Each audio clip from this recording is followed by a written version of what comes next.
Welcome to this week's episode of Modern Day Heroes. I'm elated for today, man. This is going to be a lot of fun. September of 2023, I was able to hear Ben Kjar speak and has been a hero of mine since then. I told you this after you spoke. He came to a Hawks event and spoke. Heard Tony speak, Ed Milet speak, some unbelievable people that have absolutely shaken me while I've listened. I've never heard someone speak like you, and I'm just grateful to have the opportunity to learn more from you, and your passion and your deep inspiration, and grateful for your time and your wisdom today, my friend. So, welcome on, and excited to jam today. You're awesome, man. Thanks for having me. I appreciate it. If you guys didn't know, you probably didn't, I asked you what your hat meant. I'm like, dude, what does your hat mean? DG, and it says Dad Gang. You're a dad of a boy under a year, and we were talking about the power of what we do. I love being around people who are intentional. That's actually my word for this year, is intentional. Every year I focus it on a word. Last year was significance. Doing things that are really significant, not just successful. I chased success for a long time, and it was a little fleeting, fulfillment-wise, because you get the check, you get the sell, whatever it is, right? In the industry of summer sales, you get the golden door knob or whatever you call it, golden door, and you're like, whoa. Todd Peterson, owner of Vivint, talks about it. He said, man, when I sold the company for the first time, I took the check to the bank and it was relieving in a way, but it just didn't have stay power. And so I love to be surrounded around people who are intentional, that are leaving what I call legacy plays. And when your boy and when my boys, I have two boys that are 5 and 4, and your boy's about 1, when they, whether we're around or not for years to come, I pray that the technology of video is still around. Who knows, right? I pray that they push the play button on today's podcast in hopes that they're looking for a hero in their life, in hopes that they're looking to be a hero for somebody else, in hopes that they're looking, or at least that they hear principles and values that will actually resonate with them as they're looking for mentors or coaches. And modern day heroes, I mean, how freaking cool is that name? Thanks for having me, man. I'm just such an honor to be here. I appreciate that. The context, that's beautiful. You called it legacy what? I call them legacy plays. Legacy plays. Like there's a lot of plays that we can do in life. For sure. And legacy plays are something that actually stays and defines us in our legacy. And this is a podcast is a legacy play. I call it a living journal. We're talking about principles and values. Dude, this is like, oh man, this is so good. So thank you. You're welcome. It's an honor to have you, my friend. First question I have for you is, who's Ben Kjar? Oh, man, I wondered that for a long time. I'll tell you who Ben Kjar used to be so you can understand who I am today. Some context is Ben Kjar is someone who was born with Cruzon syndrome, craniofacial anomaly. I was born as a young boy. The doctors told me I wouldn't do contact sports. I'd have a trach in my throat. And my face would look different. They'd cut open my head. Numerous hours, 12 to 14-hour surgeries, where I would come out absolutely swollen, face, just not looking different. And they would adjust the mid part of my face in Cruzon syndrome. It affects the mid part of my face forward so I can breathe, eat, sleep better, function better, and look somewhat normal. They'd wire my mouth shut. And Ben Kjar, as a young boy, was a survivor. He was a survivor. He was a fighter. He wasn't super technical. He just needed to survive. That's what he did.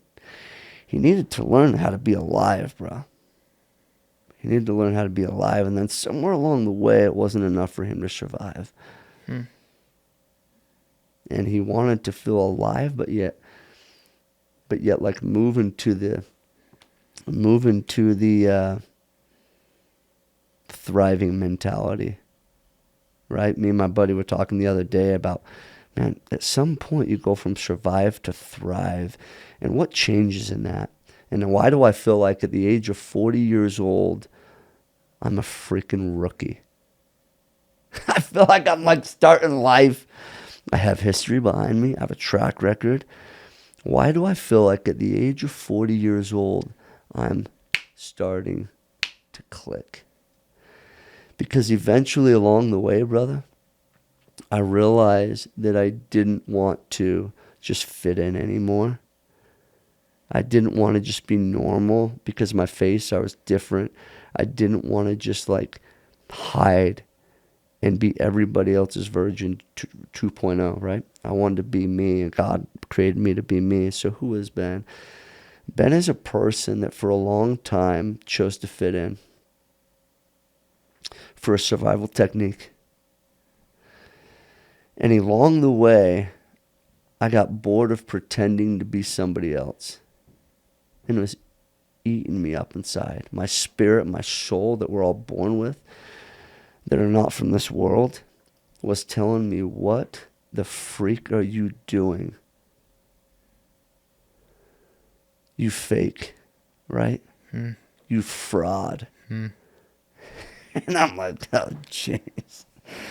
And then there's just spirit and like modern day, like physical battle of truth. And I'm like, what am I doing? And it usually ends up in your throat from your mind to your heart, right? And then I'm like, you know what? I was born to stand out. My mom always told me I was different, so I was born to make a difference. And I bought into it eventually. And I'm like, I'm going to live life on my terms, baby. And started to be me. Started to flex who I was in the most healthy way. How do you do that? Oh, bro, you talk to yourself, literally, and you treat yourself right. And you do it at almost a psychotic level where literally you talk with yourself as if you're almost trying to convince the schizophrenic side of you, which is negative. If we don't all feel like, this may be seen as different, but if we don't all feel like we're like multiple personalities, you better start believing that we all have a negative personality and we all have a positive. And those guys are battling. And so how the positive beats out the negative is the positive swings more in the fight. And if we sit stagnant, if the good man, if the great man sits stagnant to the negative personality that is constantly putting on the battle gloves to swing, and they're swinging for the jugular. They're swinging for the knockout. They're swinging for the nice big chin. Then we ain't in the fight, bro. I often say that I think that we leave fear, let fear be undefeated because we don't try to stand up to it. We don't try to look it in the face and be like, stop freaking bullying me. And I ain't going to say please very many more times. So you better back down or else I'm swinging, bro. And so how do you do that? You have the positive inside of you swing. So how do you do that? I've created in my own life positive self-talk. Tony Robbins talked about it as incantations. A positive self-talk is, man, people like songs because it makes them feel good. They like scripture. They like poetry. It's been around since the beginning of time. For me, I had to define something that stood for me. So some of the things that I say is, now I choose me. And it's kind of the beginning of my life. And I transcend through one of the last things I say is, I was born to stand out. stand out, stand out. But I start with now I choose me because I didn't choose me at the beginning. I chose to be everybody else. You know in your business that the people who show up the best are the people who aren't pretending. And when you're not pretending, there's an authenticity that happens. There's an authenticity, whether it's on the doorstep, whether it's on the calls, whether it's just in the presence of someone walking in. They are confident and comfortable in who they are. And it doesn't mean that 100% of the time you're always confident, because then that means you're too comfortable. But it means that you've gained an understanding of who you are, and you're rolling with it.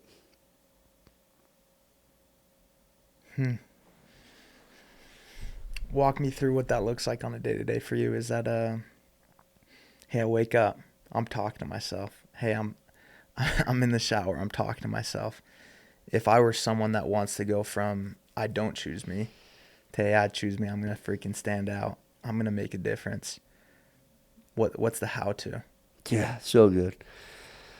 I've learned as powerful as I believe I am, I'm not enough alone. We are all born in families for a reason. We ain't born an orphan from nobody, brother. And the only person that was that, which was Christ, he was still born from a woman. But he was also immortal. He had an extra power, brother. And then he had a whole heavenly team that was behind him. Like he went up to the mountains and talked with God and angels. Who are our God and angels here? Because, bro, if a dude that was immortal needed that, us being not immortal and way imperfect, who's our angelic tribe? And then where's our mountain? What mountains are we going to? Man, that may be a temple. It may be a church. It literally might be a mountain. I know for my wife, it's mountains. So what's a day-to-day for me? It's my morning routine. So I'll give you an example. For those people who are married out there, you'll get this if you've had kids. You'll start to get this if you haven't already in the last 11 months. And to be very blunt and honest with you guys, I like straight talk. I think it's healthy for me. I think it's healthy for other people. I think it's refreshing. So I adopted 3 kids, and it came really quick. In a matter of 13 months, I had 3 kids. It's crazy. Woo! Bro, there was So cool, dude. Yeah, there was like a 15-hour prep period. Yo, there's a boy born, jump on a plane. We're like, oh my gosh. I didn't even know how to change diapers, right? Now I'm a diaper ninja. Eyes closed, boom, boom, boom, boom, I'm done. With that being said, I learned the wrong way that my focus that was this towards my wife was so simple. Now, turn this way 3 ways. And eventually, we're like, oh, hey, what's up? Who are you? Oh, yeah, you're my wife. Boom, boom, boom, boom, boom. And now we wonder, why is there so many divorces happening? Yeah. Because we never look at each other again. Yeah. We never poured into each other again. So you ask, how do we show up and shine every single day? Well, let me tell you a real life experience. Instead of making something up that sounds good. Let me tell you how when I didn't feel like I was shining, how I ended up finding a way to shine again. So through different times and seasons in our life, like having kids, like moving to a new state, like starting a job, like starting school, like having a new girlfriend, you're going to figure out how to shine different. I learned that my focus was not in my wife again. It was not in my wife like it was before, and it was on my kids. So we decided, hey, babe, hold on. We're not shining. We're not pouring into each other. We got to change it up. So what I did was we changed our schedules in the morning, and now we work out together. And the ability to throw physicality in there, work out, sweat together, and while we're sweating together, listen to positive music, or on the way there, on the way back, listen to positive things that pour into us. So how do you pour into yourself and other people? Figure out a way to connect with them on a daily basis by doing something that's positive for you, physically and spiritually. For us, it was a morning routine that involved a workout. where we held each other accountable. Let's say you're not married. What's another way to help yourselves get in the right spot that doesn't just have to be you? It's hard. The battle where it's just you alone without a team is hard. Doesn't mean you can't do it, but we need support, right? For me, it was signing up for positive things that would help combat the negative behavior. Well, what is that?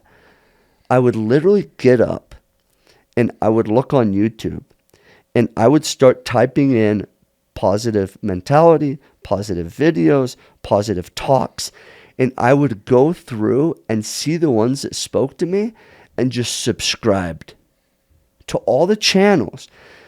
Now, in life, well, let me just say, on YouTube, when you start subscribing to those, what happens when you open the app or open the YouTube? They automatically populate. So what happens is when I now, in the morning, I don't have to think about it. I just open up the app on my phone and it automatically populates all these positive things that I've subscribed to. And I just need to push play. And you just let it play all, and it just goes from one to the next. I need something in my life, my man, that doesn't cause me a ton of energy to do. Something that I can check into that's a very positive subscription. In life, I think we theoretically subscribe to so many negative things, or we just live by default, not by design. So we go on social media and we just scroll, and any crap can enter us and stick. I do it too much. I do this too much. I go and I numblessly scroll. Brother, the other day, I did a fast of social media. It was psychotic that as I sat down on the toilet in the bathroom, I numblessly picked up my phone, and as an addiction, I opened up my apps. And it probably literally took me 10 seconds before I knew what I was doing. Or I jumped off a call and I automatically just, boom, Instagram. And it took me 5 seconds. I'm like, I'm addicted to this. What am I doing? And so if we're not subscribing to these positive things, we live by default, and that's not a life of design. I love that. One of the things that you talked about is standing out. Your mom said, if you're going to be different, did she just, from the moment you could talk, she was saying this, if you're going to be different, make a difference? Yeah. Is that something she always said? That sticks with me so much because I think everybody is different. But some of us just choose to make a difference, and some of us choose to just be mediocre. And that just goes along the vein of standing out. Tell me more what standing out means to you and how you've done that in your life. One of the things that I love, dude, I love following you on social media, especially during your wrestling journey. How old are you? 40. This dude's 40, just crushing dudes on the wrestling mat. So that's one thing for me. I'm like, dude, this guy stands out, and he's just dominating. 40 years old. Most people, don't think they can even play sports past 25 or 30. So that's an example for me. It's like, man, Ben Kjar stands out. So your question is how to be different, right? And how to stand out. Yeah, Here's what does standing out mean? Here's what I would say. Guys, those of you guys who are out there, I'm going to tell you this. We're all looking for people to emulate, which is so beautiful. We're all looking for leaders. We're all looking for mentors. We're all looking for the positive influencer, the whatever. Don't just be them. Don't just wear what they wear. Don't just act how they act. We were born unique if we allow that to happen. The way you dress, the way you speak, the way you live, the way people expect you to react doesn't have to be that. I'll give you an example. Imagine a girl and a boyfriend are in a relationship. And the boy comes up to the girl and he says, hey man, I'm going to tell you, girl, we've had a long 2-year relationship and it's been great. But I've been looking at these girls across the way, Sally and and whoever, Jennifer, and whoo, that Jennifer, shoo, she's looking good. As a matter of fact, we need a break. We need a break. I've just got too many of these girls. They think I got riz. They like my drip. And they sell whatever they say in high school nowadays, right? The world will tell us to fit into reaction of victimhood as the girl and cry and beg and leave and just be like, oh my gosh, please, please, please take me back. Standing out is going against the grain in being a victor. And what does that mean? Victim is scarcity mindset and selfish. Victor is abundant mindset and selfless. In that scenario, which can be every day of different relationships around the world, some of you guys are probably going through this. Imagine the girl reacts like this. This is standing out for me. Tommy, I thought you would never say that. I've had Bobby, Billy, and Benji call me up this last week, and I am so loyal and in love with you that I told them, no way.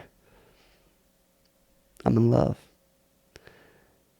I thought I was in love. And I think I still am. But that doesn't go both ways. And so I want to tell you, I'm going to wish you the best of luck. Because now I'm going to call those boys up and tell them I'm free. God bless you for everything you've taught to me. There's always a place right here for you. Give me a hug, but we ain't kissing. I gotta go. How does that change? How does that How does that set you apart? The world will tell you one thing. The world will tell you eye for an eye, tooth for a tooth. The world will tell you punch for a punch. But what does the victor do? Bro, he does the opposite. Oh my goodness. The Jesus people, let me say this, not the Jesus people, the Jesus in me will see the burglar, will see the sinner, will see the person who deserves the stone. And everybody else in mankind will pick up the stones. And you better pray you don't have a lot of baseball players out there throwing those stones at you. The standout individual, the victor, the modern day hero, will go down in that pit and be the one that's the stone catcher. That's different, bro. That's different.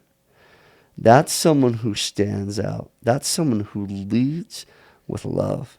That's someone who leads with empathy. And even if you don't have every bit of history or wisdom because you've walked in their shoes, at least practice sympathy. If you can't walk in their shoes and real have empathy, right? That means you've walked in their shoes, you've been there. At least practice sympathy, and I think sympathy is enough to start catching stones. And as I've practiced that's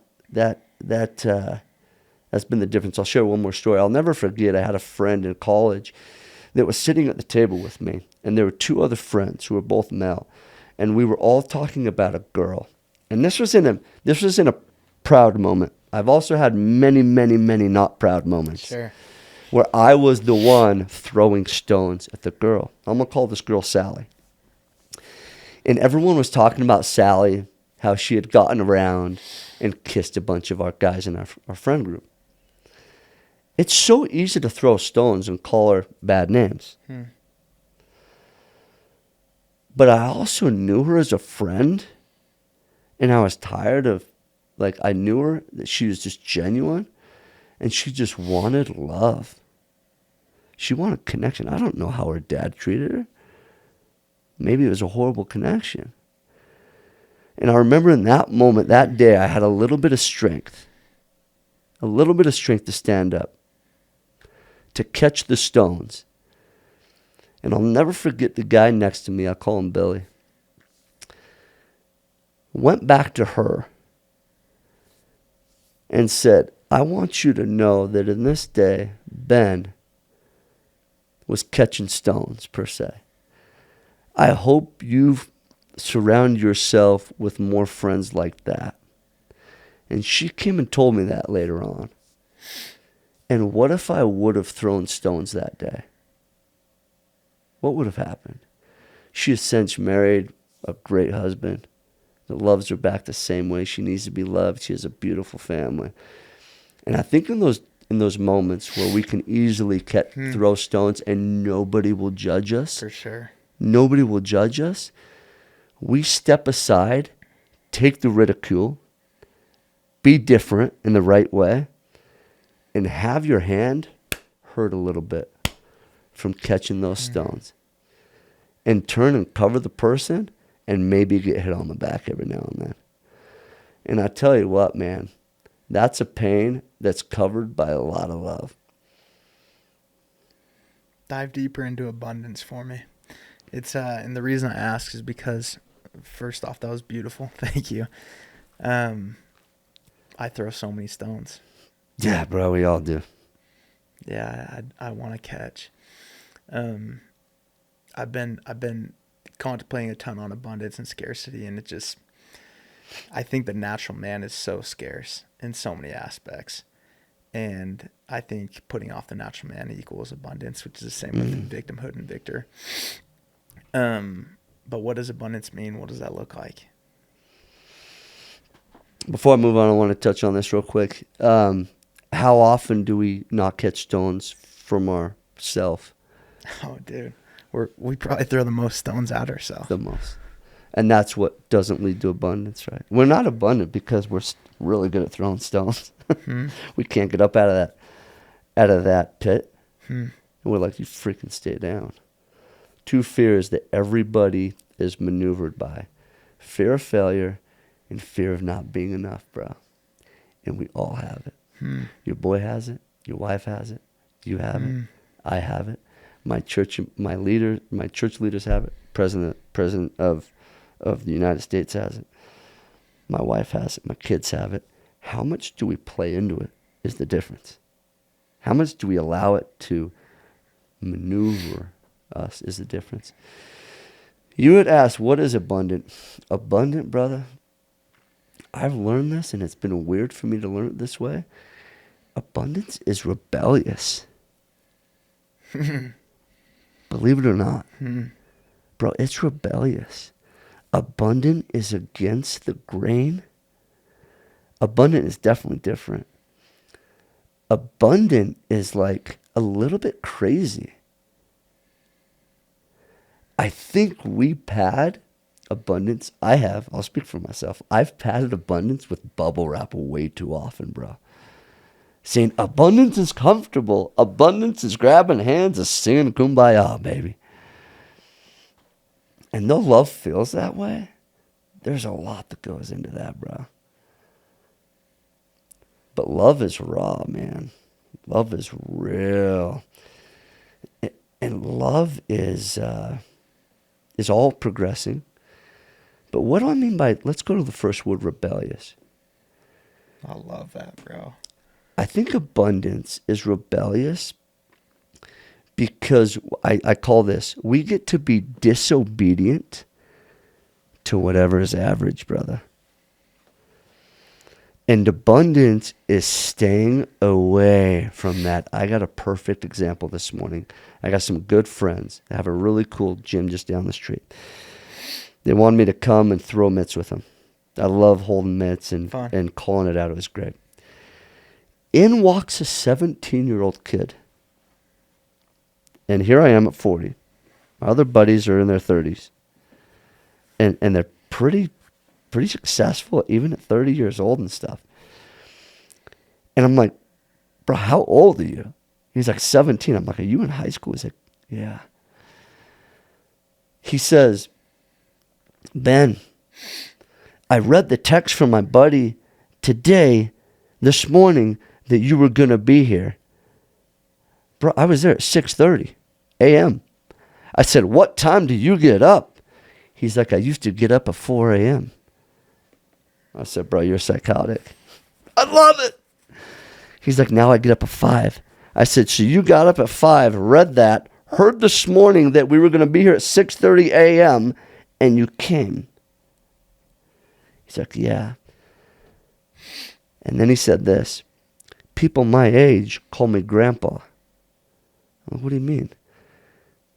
I go to bed usually between 8 at the latest 10 p.m. because I need my good 8 hours of sleep. Because now I get up between 5 and 6. Yeah.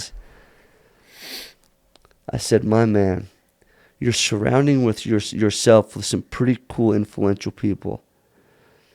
You're going against the grain. You're having stones thrown at you. Continue to be rebellious and disobedient to average, brother. I said, please, please, please, please do not fit in. Do not fit in to what your people call normal protocol. To what they believe is average, normal, fit in. This is how you live life. Because, my man, there is not a ton of joy in that. Now, is life meant to have fun? Believe it? Heck yeah, that's one of my 6 core values. It's fun and fulfillment. But what is fun? That's a whole nother definition. And then how do you play life? It's totally different. This person at 17 years old is getting messages at 5:30 in the morning to show up at 6:30 a.m. to live a life that's seen by other people his age as being a grandpa. I'll tell you what, he's going to make such an impact when his buddies or grandpa still working is going to be retired at 25. And he's going to have a whole different allowance and options to have for his kids, his loved ones, and anybody else who he decides to impact.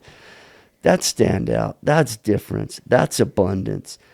That's raw denying that I'm just going to sit here, fit in, and just live by default, man.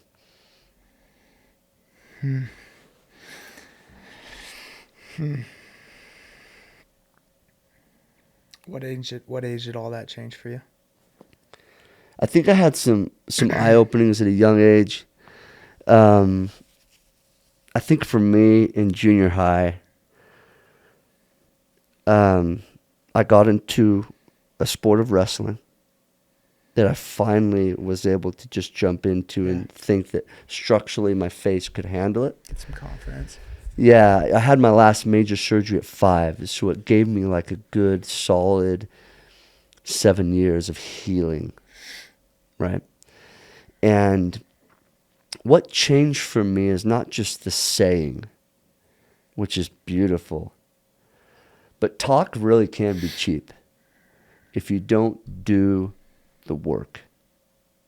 There is so much incredibility that just comes from action.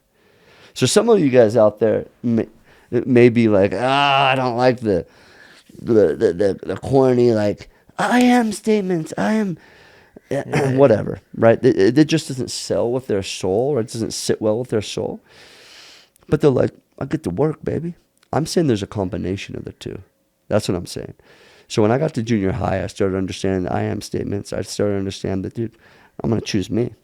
I'm going to fight for light. I'm going to defy the odds. And I'm going to say, bro, watch me, baby. Watch me in my life. Watch me what I'm doing. Watch what I do. Well, how do I do that? How can they watch what you do if you don't put action in? My uncle was my junior high coach, and he would get into these practices, and he would carry the cadence of the room and tell us what to do. And in the sport of wrestling, it's pretty tenacious.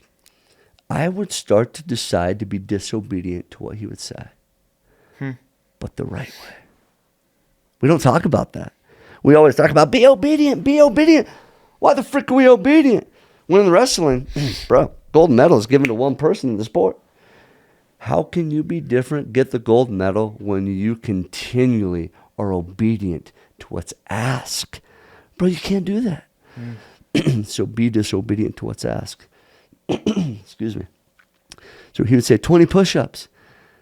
I knew every single person in that room would probably be pretty close to obedient. And if not close, they would be probably 5 more. So I know that on days that I even lost count, I would just be the last one standing. And bro, I wasn't the most technical. I wasn't the most skilled. I wasn't the most athletic. Bro, I'm 5'3", barely 140 pounds, right? I wasn't built like a giant. But I knew I could have a giant-sized heart, bro. And I knew I could have a giant-sized willingness, attitude. And that was what changed for me. When I started putting myself in an area to do more than. And just by that, it allowed me on match days to show up and step on the scale. In wrestling, you have to weigh in, right? To step on the scale, and you guys will see it in MMA today. You know the dudes who are confident when they get off and whatever they are. Some confidence is silent. Some confidence is verbal. Some confidence is in between. You gotta feed whatever your soul tells you what that is, and whatever works for you. But I would go to the scale knowing I told myself I could achieve. I did more than competition. And I would step on the scale being like, who's taking second? Who's fighting for second? Because, bro, I've already won. In the moment that I'd already won before the race had happened, oh, man. That's when it started to get fun. And I lost that along the way. And I found it. I lost it. I found it. That's the journey of life, right? Through trials, through tribulations, through seasons, through different jobs, through different, maybe marriages for some people, girlfriends, relationships, maybe opportunities. You got to find that again. And you got to find that next level, right? And also, not to stay by just doing the same thing, right? But to always be progressing. But yet, find fulfillment in that progression. I like that. When you went and wrestled this last time around, speaking of wrestling, I love the concept of being disobedient, dude. That's fun. That's a funny way to think about it. I remember you posting that there's a match that you lost. And I can't remember the words, but I think you said something like I played scared or I was settling, and how disappointed you were for your kids that were there watching. And once again, just how crucial of a lesson you were teaching. Tell us what that loss meant to you and what you learned from it. Oh, man. And then you later went on to win. Can I give you some context? Yeah, please. It's the whole reasoning behind why I did it that just devastated me. So I'm sitting in Florida at my buddy Russell Brunson's event. Thousands of people. Ed Milet gets up. And he says, listen, there is a neglect to our kids that we don't think about. To me, I hear child abuse, right? That we often don't talk about. We don't think about. He said, parents not living their dreams. And let's not get this wrong, though. By living your dreams, you can also neglect your kids. For sure. There's a very happy medium scenario there. But I also believe we can't be well balanced. I believe that we can be psychotically present in what we're doing. Am I financially rocking the world by doing this podcast? Am I being super present with my kids right now by doing this podcast? Am I working out right now physically by doing this podcast? I'm not. But guess what? We're incredibly present in this moment. And when I go work out, I'm incredibly psychotically present.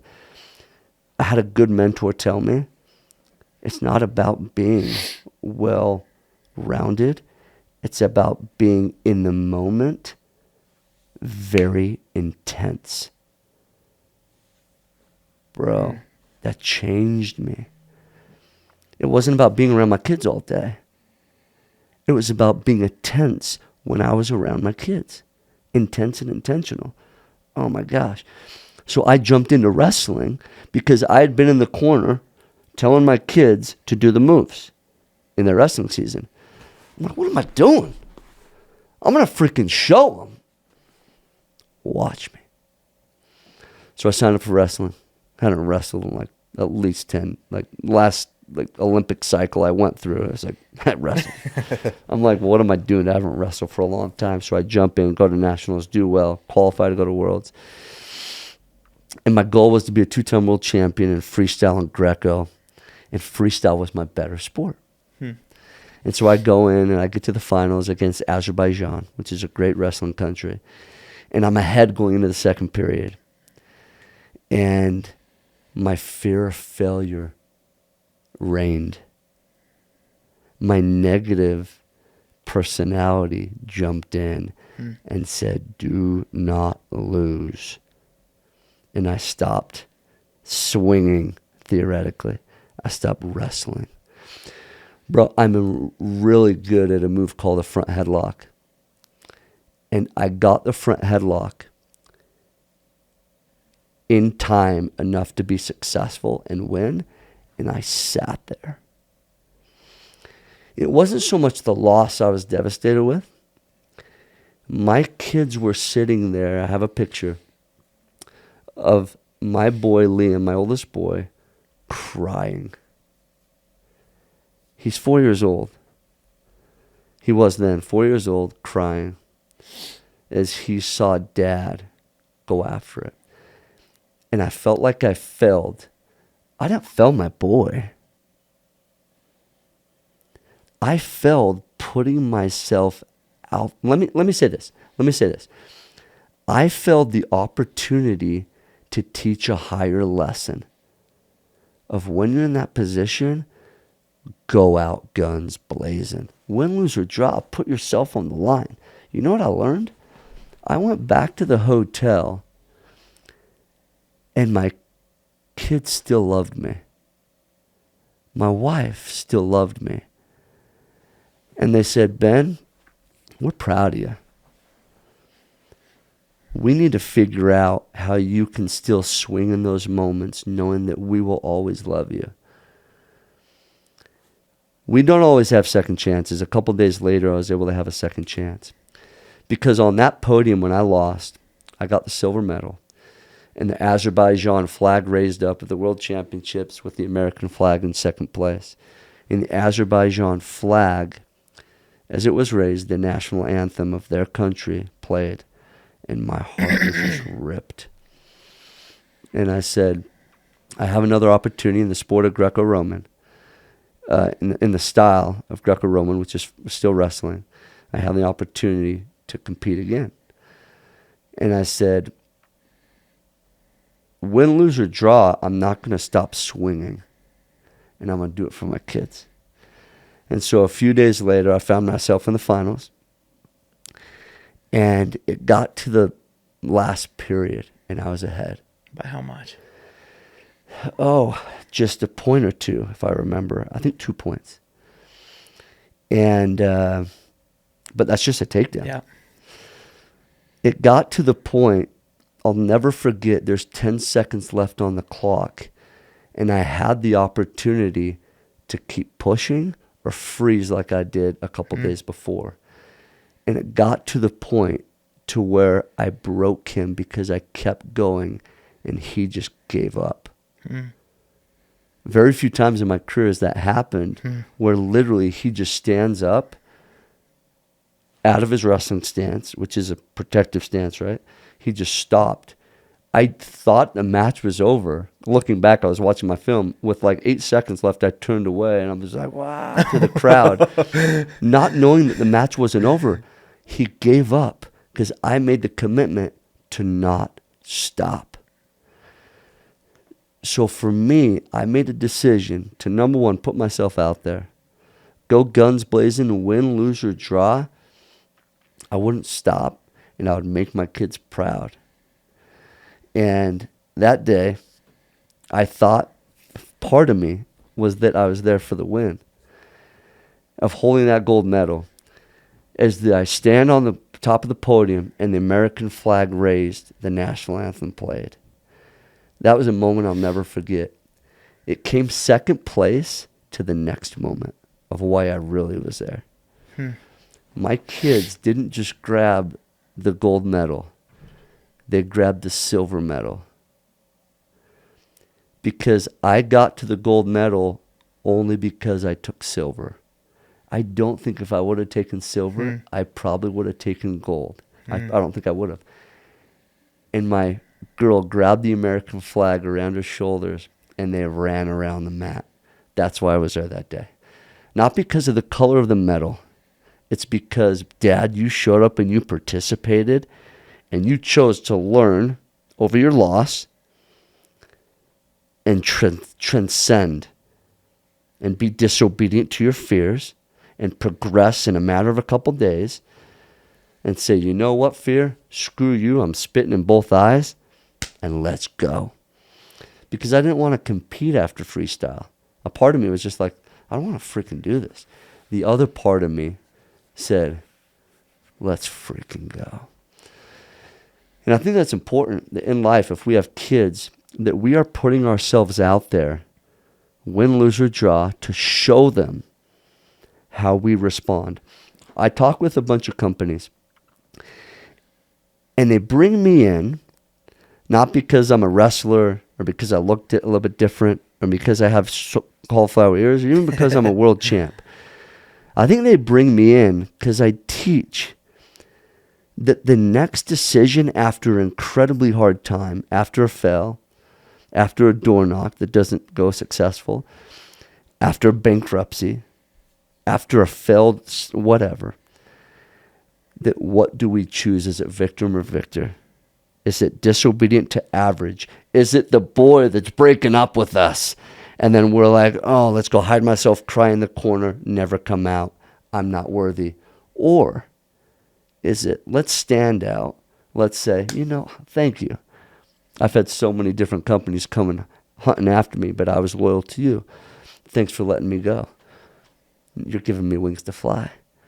Because I had given myself this box to live in, and that was your box. But now you letting me go, there's no limit. There's no limit to my area of where I can go. So how are we reacting to that? That allows our next steps. That allows our legacy to start in the right path forward. Thank you. That story hits deep as a father. And I appreciate your presence and your intensity as well, my friend. I love how all in you are when you speak and your storytelling. 2025, you mentioned briefly to me that you're coming off the book, coming off the documentary. I'm fired up about it. Want a signed copy? Give us a little bit of some context on what the book and the documentary entails and how we can support you and take a peek at that. Oh, man, I can't tell you how excited I am about this. This was an opportunity that came to me from some producers and some guys who had seen me earlier on in life and thought, this might be a thing. Let's see how life happens for this kid. They told me that they saw me in some athletic events, and they're like, his life can go one of two ways. Victor or victim. Champion or tragic. Right? And I made that decision. And the people around me helped me to that point. And God is so good to allow me to have that opportunity to choose that. In 2025, we'll come out with a documentary called Stand Out. We just did a film festival. I had the opportunity to show just like a little clip that isn't even available for the public yet. And it's going to be the Ben Kjar story about when I was told that I wouldn't live or that I would live a very different life. That's exactly what I chose to live, a different life. When I accepted that, right? I think we all have the opportunity to accept that. I'm going to couple that with a book. I believe there's value in a book, having that near you and ingredients to feed off of. And, bro, I'm so excited about that. I don't know if it'll be the first quarter. We'll see. I know we'll be wrapping up the documentary this year. And we have some timelines for that. We were just in Kansas City filming. Wasn't too long ago. We're in Florida filming. And we'll be in Vegas filming next month. We'll all be wrestling again at a national tournament. And it means the world to me, because what do we leave after this life? This is what I call a legacy play that we had talked about. This right here, this podcast, brother, for you is a legacy play. Thank you. We talked about Thank your you. boy, and I tell you, it'll be years down the road, maybe a decade or two, where he'll have the opportunity to press play on this podcast. And I pray that my kid will do the same. And they'll be able to watch this and see a little bit about what you think about modern day hero is, and how we've chosen to be disobedient to average, how we've went outside the lines of normality to stand out, step up, and to just to be different. So I appreciate your support. The best way for them to follow the journey is social media. I think Instagram and Facebook is probably the best thing. I have a website. It's benkjar.com. It's benkjar.com. I'll keep people up to date on that. And then what's your Instagram handle? Everything's Ben Kjar. Cool. Benkjar. KJAR is my last name. And yeah, we'll just be keeping them up with the journey and what's to come, and the trials and the fun things along the way, and the journeys and yeah, just how we're striving to thrive in life. I love it. We'll put the links in the bio of the podcast so they can subscribe. The last thing I want to say in closing, I studied victimhood over the last couple of years, and it's such a thrilling topic to understand, because it goes so far beyond what we may think it is. One of the thoughts that victims think is, I cannot write my own story. Someone else is the producer of my movie. And when I hear you at 40 years old having a documentary, it's just one of the ultimate examples of being a victor, where you said, hey, I'm going to be the writer, the author, and the producer of my own movie, of my own documentary. And I'm going to live intentionally in such a way that it's going to be intriguing for someone to watch, that an audience is going to want to watch that they're going to be impressed and pleased and impacted by the life I'm living. And you've been able to do that at 40 years old. And that's the greatest example of being a victor that I can think of. And I applaud you for that, my friend. Thanks, brother. You're welcome. Thank you so much for coming on. Thanks for the nuggets. Thanks for the wisdom. And I got a ton of love for you, brother. I appreciate you, man. Thanks so much for having me. Yeah, you're welcome. Thanks, guys. Appreciate it.